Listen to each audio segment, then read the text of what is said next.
तो चलिए दोस्तों वीडियो की शुरुआत करते हैं। सबसे पहले बात करते हैं एन स्टील के बारे में, यानी कि national security depository limited. But इसको डिस्कस करने से पहले दोस्तों, अगर आपने अभी तक चैनल को सब्सक्राइब नहीं किया है तो चैनल को सब्सक्राइब करके बेल आइकन को प्रेस कर लो, ताकि आने वाली जितनी भी वीडियोज़ हैं उसका नोटिफिकेशन आपको मिल सके।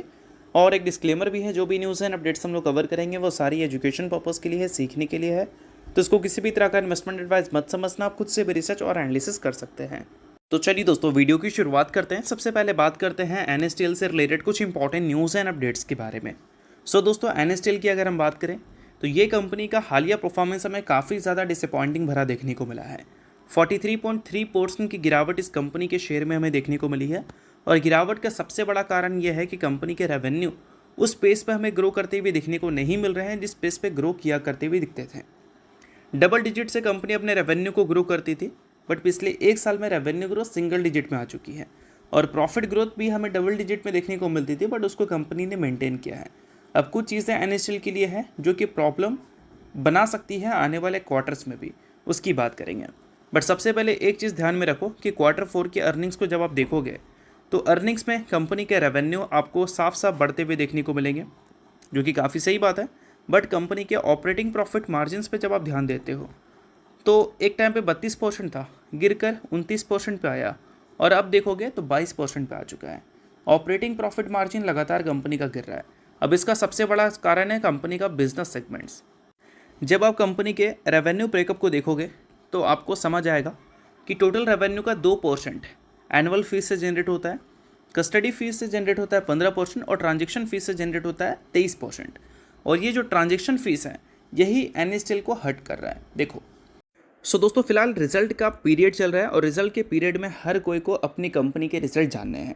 तो इसके लिए क्या कर सकते हैं, आप सेबी रजिस्टर्ड रिसर्च एनालिस्ट के टेलीग्राम चैनल को ज्वाइन कर सकते हैं, जहां पर सबसे पहले आपको रिजल्ट्स की अपडेट मिलेंगी। साथ में उस कंपनी के टेक्निकल्स को प्रॉपर एनालिसिस कर यहाँ पर अपडेट किया जाएगा। इसको भी चाहो तो आप चेकआउट कर सकते हो। ये आपके लिए बहुत ज़्यादा यूजफुल रहेगा, क्योंकि इससे आपको क्लैरिटी मिलेगी कि आपकी कंपनी की परफॉर्मेंस अभी के टाइम पे कैसी है और आगे कैसी हो सकती है। और ये सारी चीज़ें कौन देगा, सेबी रजिस्टर्ड रिसर्च एनालिस्ट। तो इसके लिए आप टेलीग्राम चैनल को ज्वाइन कर सकते हैं। ज्वाइन बिल्कुल फ्री में कर सकते हो। मल्टीपल कंपनी के चार्ट्स आपको दिख जाएंगे, जिसको आप चेकआउट भी कर सकते हो। तो लिंक डिस्क्रिप्शन में है, लिंक के थ्रू जाकर चैनल को ज्वाइन कर लो। अभी रिसेंटली एनएसडीएल ने प्लान किया था कि अपने ट्रांजेक्शन फीस को रिड्यूस करना है सेलेक्टेड क्लाइंट्स के लिए, जिसमें उन्होंने वुमेन्स को चुना और ये बोला कि जो भी नया डिमेट अकाउंट खुलेगा वुमेन के लिए, वो अगले 3 साल तक ट्रांजेक्शन फ़ीस को ज़ीरो कर देंगे। अब इसका मतलब क्या है कि वहाँ से जो रेवेन्यू कंपनी को मिल सकता था वो अब उनको नहीं मिलेगा 3 सालों तक। तो ऑब्वियस सी बात है कि इनके मार्जिन्स में उसका इम्पैक्ट तो देखने को मिलेगा ना, और वो इम्पैक्ट हमें साफ साफ देखने को मिल गया इस Q4 की अगर हम बात करें तो। और साथ में ये इम्पैक्ट हमें तब देखने को मिला है जब लोगों का मार्केट में उतनी ज़्यादा इंटरेस्ट दिख नहीं रहा है। डिमेट अकाउंट एडिशन के डेटा को जब आप देखोगे तो वो इस बार 2026 के फाइनेंशियल ईयर में ईयर ऑन ईयर बेसिस पे 22% से गिरती हुई दिखी है। यानी कि मार्केट में जो वॉलेटिलिटी दिखा है, उस वॉलेटिलिटी की वजह से लोग उतना ज़्यादा मार्केट में इंटरेस्ट लिए नहीं हैं, और मार्केट में लोग पार्टिसिपेट अगर नहीं करेंगे तो ऑब्वियस सी बात है कि टर्नओवर्स उतनी तेज़ी से नहीं बढ़ पाएंगे जितनी तेज़ी से हम बढ़ते हुए दिखते थे। और मार्केट जिस हिसाब से वॉलेटाइल रहती है, तो ऐसे टाइम पे पुराने लोग जो मार्केट के हैं वो भी तो निकलेंगे। तो इस टाइम क्या होता है कि बाज़ार में अक्सर लोगों का पैसा बनता नहीं है, और लोग फिक्स रिटर्न्स देने वाले एसेट्स में इन्वेस्टमेंट करना प्रीफर करते हैं। और इस टाइम कैपिटल मार्केट से जुड़ी कंपनीज़ के जो बिजनेस है वो डिस्टर्ब होते हैं, खासकर CDSL और एनएसटीएल और ब्रोकर जैसी कंपनीज़ के लिए। बट ब्रोकर के लिए तो फिर भी FNO जैसी ब्रह्मास्त्र है। CDSL और एनएसटीएल के लिए ये नहीं है। ये इक्विटी पे ही डिपेंडेंट है, और इक्विटी जब भी खराब मार्केट होता है तब अच्छा परफॉर्म नहीं करती है, ये हमने देखा है। और इस वजह से एनएसटीएल CDSL जैसी कंपनीज के अर्निंग्स रिसेंट टाइम में ख़राब हुए हैं, और CDSL वाली ही गलती एनएसटीएल भी की है, और इस वजह से CDSL की तरह इसके भी ऑपरेटिंग प्रॉफिट मार्जिन हमें गिरते हुए दिखे हैं। तो आई होप आपको गिरावट के रीजंस तो समझ आ गए होंगे। बट ऐसा नहीं कि ये सारी चीज़ों को कंपनी काउंटर नहीं कर सकती, काउंटर कर सकती है, क्योंकि कंपनी के जो रेवेन्यू सोर्स है वो बहुत ही ज़्यादा डाइवर्सिफाइड है।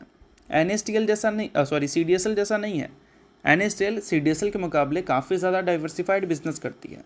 तो इस वजह से एनएसटीएल के लिए प्रॉब्लम उतनी भी बड़ी नहीं है जितनी बड़ी प्रॉब्लम CDSL जैसी कंपनीज़ के लिए हमें दिख रहा है। और इसी वजह से CDSL के अर्निंग्स पिछले एक साल का जब देखोगे तो प्रॉफिट ग्रोथ नेगेटिव दिखेगा, और वही एन स्टील का 16% की प्रॉफिट ग्रोथ हमें दिखी है, क्योंकि बाकी सेगमेंट से भी कंपनी का अच्छा रेवेन्यू आता है और एक अच्छा प्रॉफिट भी आता है। तो आई होप आपको ये सारी चीज़ें अच्छी तरह से समझ आ गई होंगी। बाकी इसके अलावा बात कर लेते हैं अगली कंपनी के बारे में, जिसका नाम है वीपीएल, यानी कि वरुण बेवरेजेस लिमिटेड। बट इसको डिस्कस करने से पहले अगर आपने अभी तक सेबी रजिस्टर्ड टेलीग्राम चैनल को ज्वाइन नहीं किया है तो उसको जाकर आप जरूर ज्वाइन कर लो। उसका लिंक आपको डिस्क्रिप्शन में दिख जाएगा, लिंक के थ्रू जाकर चैनल को बिल्कुल फ्री में आप ज्वाइन कर सकते हैं। तो चलिए अब वीबीएल की बात कर लेते हैं। तो वीबीएल का हालिया परफॉर्मेंस अगर देखोगे तो थोड़ा बेहतर हमें देखने को मिला है। सिर्फ 2% ही ये कंपनी नीचे है अपने 52 वीक हाई से, और ये इसलिए हो पाया है क्योंकि समर है इस बार इंडिया में काफ़ी भयंकर, और समर में बेवरेजेस की डिमांड बहुत ज़्यादा होती है। और जिस हिसाब से हमें इस बार की समर दिख रही है, लेट मानसून की भी पॉसिबिलिटीज़ है और कम मानसून की भी पॉसिबिलिटीज़ है। तो ऐसे टाइम पे बेवरेजेस की डिमांड +2 हो जाता है, ×2 हो जाता है।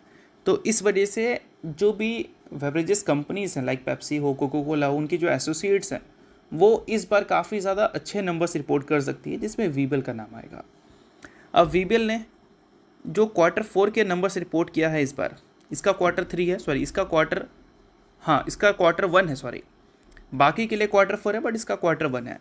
तो इसने जो Q1 के नंबर रिपोर्ट किए हैं, इसके पीक नंबर से अगर आप कंपेयर करोगे तो सिर्फ 500 करोड़ का डिफरेंस है। और हमेशा इसके जो पीक नंबर से Q1 का जो नंबर होता है उसको जब हम कंपेयर करते हैं तो 1500 करोड़ से लेकर 2000 करोड़ का गैप दिखता है। तो इस बार Q1 में कंपनी ने इतना गैप कम कर दिया है, तो उम्मीद है लोगों का कि जब Q2 कंपनी रिपोर्ट करेगी तो और भी धांसू हो सकता है, और हो सकता है कि इस बार ईयर ऑन ईयर बेसिस पे कंपनी बहुत ही शार्प ग्रोथ हमें दिखाए, क्योंकि कंपनी ने कैपेसिटी एक्सपेंशंस किया है, जिस वजह से प्रोडक्शन कंपनी का ज़्यादा है। डिमांड को मीट करने के लिए कंपनी के पास इनफ प्रोडक्शंस है, और जिस हिसाब से कंपनी ने डाइवर्सिफाइड किया है इंडिया के बाहर भी अपने बिजनेस को, वो सारी चीज़ें भी वीबीएल के लिए एक प्लस पॉइंट क्रिएट करती हैं। और पिछले एक साल में जो रेवेन्यू ग्रोथ सिंगल डिजिट में दिखा है वो हमें डबल डिजिट में आता हुआ दिख सकता है, जिसको मार्केट एक्सपेक्ट भी कर सकती है। और प्रॉफिट ग्रोथ जो पहले 20, 30, 40% से ग्रो किया करता था, वो हो सकता है 2026 में ग्रो करता हुआ दिख जाए।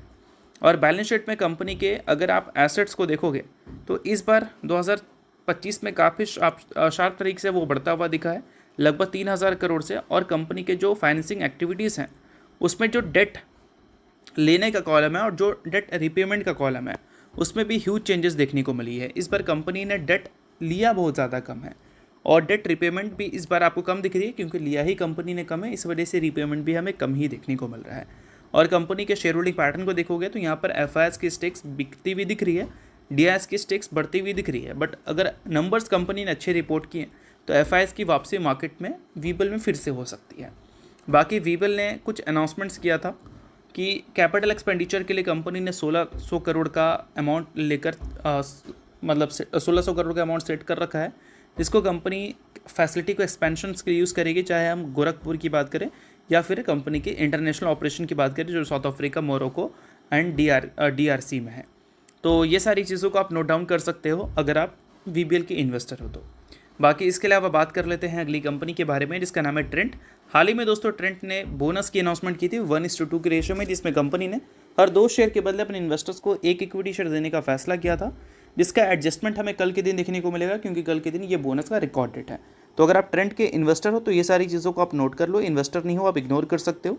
न्यूज़ थी इस वजह से मैंने बता दिया, बाकी ये किसी भी तरह का रिकमेंडेशन नहीं है। तो होप करता हूँ ये वीडियो आपको अच्छा लगा होगा, और लाइक कीजिए, पहली बार सब्सक्राइब कीजिए। वीडियो के लिए बहुत बहुत शुक्रिया।